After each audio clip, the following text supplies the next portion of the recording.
లక్ష పాడి రైతు కుటుంబాల సంస్థ కరీంనగర్ డైరీ. కరీంనగర్ డైరీ పాలు మరియు పాల పదార్థాలు ఆర్డర్ చేసిన వెంటనే మీ ఇంటి వద్దకే కరీంనగర్ డైరీ యాప్ ని డౌన్లోడ్ చేసుకోండి. ప్రజల నుంచి ఆదరణ మీకు ఎలా వస్తుంది? పార్టీ టికెట్ ఇవ్వలేదు. నేను గెలిచిన తర్వాత మీ ప్రజలందరికీ, మీ డివిజన్ ప్రజలందరికీ అందుబాటులో ఉంటారా? మీరు ఇచ్చిన హామీ తూచ తప్పకుండా నెరవేరుస్తారా? మరి 100%. ఎందుకంటే గతంలో నా మంచితనం, నా మంచితనం, నా మీద వాళ్ళకి నమ్మకం ఉంది, నన్ను ఆహ్వానిస్తున్నారు. చాలా అంటే హేమాహేమి నిలబడ్డారు. మరి వాళ్ళను తట్టుకొని మీరు ఇండిపెండెంట్ అభ్యర్థిగా పోటీ చేస్తున్నారు. వాళ్ళని తట్టుకొని మీరు ఈ డివిజన్ లో విజయకేతనం ఎగరవేస్తారని నమ్మకం మీకు కలుగుతుందేమని? ప్రజల ఆశీస్సులతోటి నేను నిలబడడం జరిగింది. ప్రజలే ఆహ్వానిస్తున్నారు. ప్రతి ఇంటి గడప గడపకు పోతే ఆహ్వానిస్తున్నారు. మీరు పార్టీలో అన్ని సంవత్సరాలుగా కష్టపడ్డ వ్యక్తి పోయినసారి కూడా మీకు టికెట్ ఇవ్వాలి, ఈసారి కూడా టికెట్ ఇవ్వాలి. మరి ఎందుకు కారణం ఏంటి అసలే?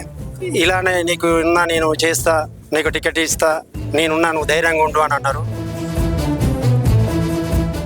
కరీంనగర్ 3వ డివిజన్ స్వతంత్ర అభ్యర్థిగా వడ్నాల శ్యామల కోటేశ్వర్ బరిలో ఉన్నారు. ప్రస్తుతం వారు ప్రచారంలో కూడా దూకుడు పెంచారు. మనం చూడొచ్చు, రాత్రి అయిన సమయంలో కూడా ప్రజాబలంతో అందరూ కూడా ఇంటింటికి వెళ్ళి గడప గడపకు వెళ్ళి ఓట్లను అభ్యర్థిస్తున్నారు. పాజిటివ్ రెస్పాండ్ కూడా వస్తుందని చెప్తున్నారు. ప్రస్తుతం మనతో పాటు ఉన్నారు, వారిని అడిగి మరి విశ్వసిస్తున్నారు. అక్క నమస్కారం.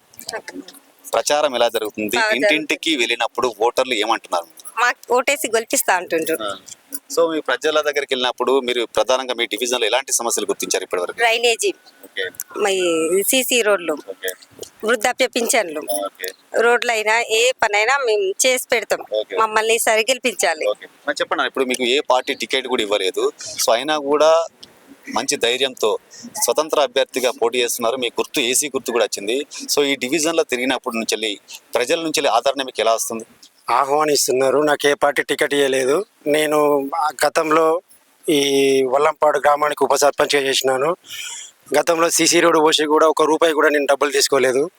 నేను ప్రజలకు ఎప్పటికీ అందుబాటులో ఉన్నాను.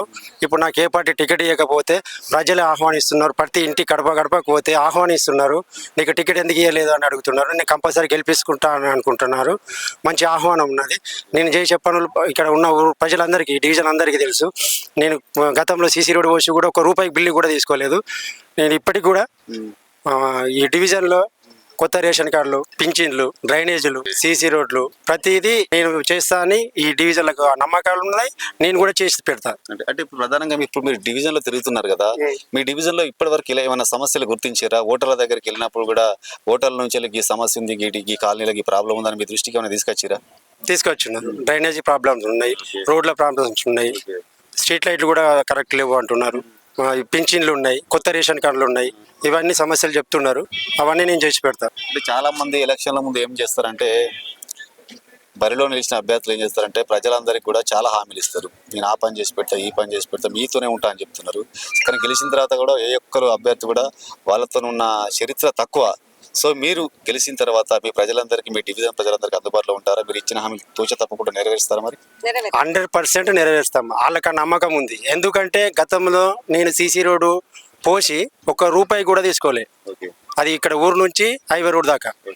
అది వాళ్ళకి ప్రజలకు నమ్మకం ఉంది. మళ్ళీ ప్లస్ నేను ఏదన్నా నా మంచితనం, నా మంచితనం, నా మీద వాళ్ళకి నమ్మకం ఉంది, నన్ను ఆహ్వానిస్తున్నారు. నేను ఏ పనైనా చేయగలుగుతానని ప్రజలకు కూడా నమ్మకం ఉంది. ఇప్పుడు డివిజన్ నుంచి వెళ్ళి అంటే ఇటు బీఆర్ఎస్ తరపున, కాంగ్రెస్ తరపున, బీజేపీ తరపున చాలా అంటే హేమాహేమి నిలబడ్డారు. మరి వాళ్ళను తట్టుకొని మీరు ఇండిపెండెంట్ అభ్యర్థిగా పోటీ చేస్తున్నారు. వాళ్ళని తట్టుకొని మీరు ఈ డివిజన్ లో విజయకేతనం ఎగరవేస్తారని నమ్మకం మీకు కలుగుతుందేమని? 100% ఎగరవేద్దామనే ప్రజలు ఆహ్వానించారు. ప్రజల ఆశీస్సులతోటి నేను నిలబడడం జరిగింది.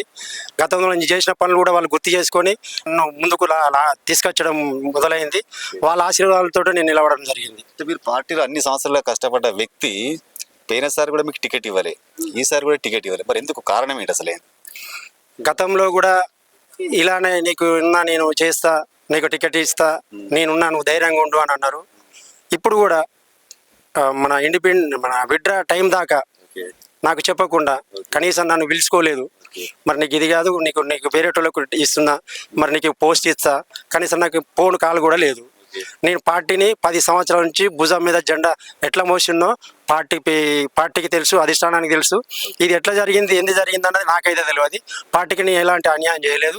పార్టీలో కూడా ప్రతి ఒక్కరు మాట్లాడుతున్నారు, అన్యాయం జరిగింది, బాబుకి అన్యాయం జరిగింది, ఎందుకు ఇవ్వద్దు అని ప్రతి ఒక్కరు మాట్లాడుతున్నారు. మరి అలాంటి హేమలను తట్టుకొని మీ జెండా మీరు ఇక్కడ ఇండిపెండెంట్ గా గెలుస్తారా మరి? 100% గెలుస్తా, 100% గెలుస్తా. ప్రజలే ఆశీర్వదిస్తారు, ప్రజలకు అందరికీ తెలుసు, అందుకని నిలబడడం జరిగింది. ఓకే, చివరగా మీ యొక్క 3వ డివిజన్ ప్రజలకు మీరు ఏం చెప్పాలనుకుంటున్నారు? ఈ డివిజన్ ప్రజలు నన్ను ఆహ్వానించారు, వాళ్ళ కోరికల్ని నేను నెరవేరుస్తా. అది ఏ పనైనా నేను చేస్తా. మా డివిజన్ ప్రజలకు తెలుసు, నాకు తెలుసు. నేను గతంలో చేసిన పనులన్నీ వాళ్ళకి గుర్తొస్తా. నేను ఎవరి దగ్గర నేను చేయను, వాళ్ళు చెప్పిన పనులను ఇమీడియట్లీ నేను సాల్వ్ చేస్తా. మొన్న శివాజీ నగర్లో నేను ఇట్లా ప్రచారానికి వెళ్ళిన. గత 5 సంవత్సరాల నుంచి చెట్టు మీద అది మనవి గబ్బిలాలు ఉన్నాయి. ఇది ఎవరు తీస్తలేరు, మాజీ కార్పొరేటర్ కూడా చెప్పిన తీస్తలేరు అంటే, ఇవాళ ఈ రోజు నేను ప్రచారానికి పోతే చెప్పిర్రు, తెల్లారి అది చెట్టు తీసేపించిన.